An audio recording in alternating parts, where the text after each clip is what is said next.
الحمد لله رب العالمين والعاقبة للمتقين والصلاة والسلام على سيد المرسلين وعلى آله وصحبه أجمعين أما بعد فأعوذ بالله من الشيطان الرجيم بسم الله الرحمن الرحيم إنا أنزلناه في ليلة القدر وما أدراك ما ليلة القدر ليلة القدر خير من ألف شهر وقال النبي صلى الله عليه وسلم من قام ليلة القدر إيمانا واحتسابا غفر له ما تقدم من ذنبه أو كما قال عليه الصلاة والسلام সুপ্রিয় দর্শক শ্রোতৃবৃন্দ, আজকে লাইলাতুল কদরের গুরুত্ব নিয়ে কিছু কথা বলবো। ওমা তৌফিক ইল্লা বিল্লাহ আলাইহি তাওয়াক্কালতু ওয়া ইলাইহি উনীব। লাইলাতুল কদর আরবি শব্দ অর্থ হচ্ছে ভাগ্য রজনী। যে রজনীতে আল্লাহ তাআলা এই বিশ্ব মানব জাতির হেদায়েতের গ্রন্থ, বিশ্ব মানব জাতির মূল মন্ত্র, বিশ্ব মানব জাতির জন্য যেখানে মুক্তির দিশারি গ্যারান্টি রয়েছে, সেই মহাগ্রন্থ আল কোরআনুল করিম এই রাত্রিতে আল্লাহ তাআলা কমপ্লিট কোরআন লাহমে মাহফুজ থেকে বাইতুল ইজ্জা নামক আসমানে তিনি নাজিল করেছেন। বাইতুল ইজ্জা নামক এই আসমান থেকে জিবরাইল আলাইহিস সালামের মাধ্যমে বিশ্বনবী জনাবে মুহাম্মদ রাসূলুল্লাহ সাল্লাল্লাহু আলাইহি ওয়াসাল্লামের নিকট দীর্ঘ 23 বছর বিভিন্ন প্রেক্ষাপটে প্রয়োজন অনুযায়ী একটু একটু করে কোরআনুল করিম 23 বছরে তিনি নাজিল করেছেন।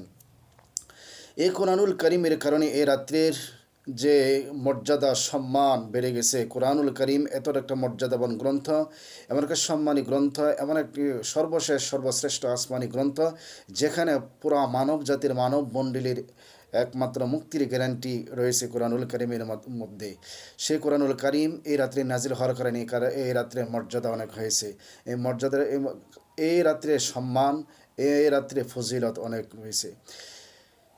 এই রাত্রিতে যে ব্যক্তি সারা রাত আবাদত বন্দি করবে, রাত্রি জাগরণ করে, আল্লাহ তাআলা তার আমলে 83 বছর 4 মাস এক টানা আবাদত বন্দি করলে যে সওয়াব পাওয়া যাবে, তার চেয়ে আল্লাহ তাআলা বেশি সওয়াব দান করবেন এই রাত্রিতে জাগরণ করে আবাদত বন্দি করলে। কারণ এই রাত্রি আল্লাহ রাব্বুল আলামিন বলেন খয়রুম মিন আলফি শাহর, হাজার মাসের চাইতে উত্তম হচ্ছে এই মাস। হাজার মাসের চাইতে উত্তম হচ্ছে এই মাস। অর্থাৎ 83 বছর 4 মাস একটানা আবাদত বন্দি করার চাইতে আরও বেশি ফজিলত রয়েছে এই রাত্রির আবাদত বন্দির ক্ষেত্রে। কেন? এই রাত্রিতে আল্লাহ বলেন ইন্না আনজালনাহু ফি লাইলাতিল কদর, ইন্না আনজালনাহু ফি লাইলাতিল কদর, নিশ্চয় আমি এই রাত্রিতে কোরআন নাজিল করেছি। লাইলাতুল কদর ওমা আদরাকা মা লাইলাতুল কদর, আপনি কি জানেন লাইলাতুল কদর কি? লাইলাতুল কদর হচ্ছে কি খয়রুম মিন আলফি শাহর, হাজার মাসের চাইতে উত্তম। অর্থাৎ এমন একটি রাত যে মুসলিম মিল্লাতের জন্য আল্লাহ তাআলার পক্ষ থেকে একটা বড় নিয়ামত, বড় উপহার, বড় বকশিশ, বড় প্রতিদান আল্লাহ তাআলা দিয়েছেন। অর্থাৎ আমাদেরকে এই রাত্রি পেতে হলে আমাদেরকে রমজানের শেষ দশকে বেজর রাত্রিগুলিকে আমাদেরকে খোঁজ করতে হবে। এজন্য যারা মাহে রমজানের শেষ দশকে এতেকাফ করেন, তাদের জন্য এটা সুবর্ণ সুযোগ এবং তাদের জন্য একটা সবচেয়ে পাওয়ার বিষয় হচ্ছে তাদের ভাগ্যে, তাদের নসিবে লাইলাতুল কদর জোটার সবচেয়ে সুযোগ আসে। কারণ এভাবে আমরা এতেকাফ না করলে শুধুমাত্র আমরা কিন্তু নির্দিষ্ট একটা দিন, অর্থাৎ 27শে রজনীকে আমরা নির্দিষ্ট করে ফেলেছি, কিন্তু আল্লাহ তাআলা এই রাত্রি থেকে বিশ্বনবী জনাব মুহাম্মদ রাসূলুল্লাহ সাল্লাল্লাহু আলাইহি ওয়াসাল্লামের মধ্যে রাত্রিটি নির্দিষ্ট করেছেন, কিন্তু সাহাবাদের ঝগড়ার কারণে আল্লাহ রাসূল সাল্লাল্লাহু আলাইহি ওয়াসাল্লাম সেটা ভুলে গিয়েছিলেন। এবং ভুলটা এটা আল্লাহ তাআলার একটা হিকমত এবং এটার ভিতরে একটা প্রজ্ঞা বা হিকমা রয়েছে। এই জন্য আল্লাহ রাসূল বলেছেন যে শেষ দশকে তোমরা বেজর রাত্রিতে তালাশ করো। অর্থাৎ আমাদেরকে 21, 23, 25, 27, 29 এই বেজর রাত্রি তালাশ করার জন্য। এই তালাশ করার ক্ষেত্রে আমরা শুধু একটা রাত্রিকে নির্দিষ্ট করে ফেলেছি, 27শে রাত্রে।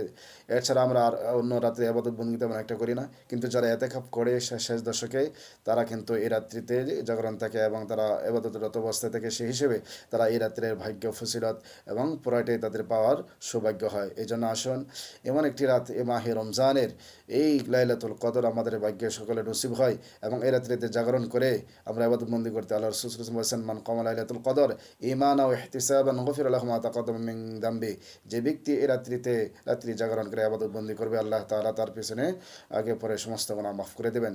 আল্লাহ তাআলা আমাদেরকে সকলকে মাফ করে দিন, আমিন।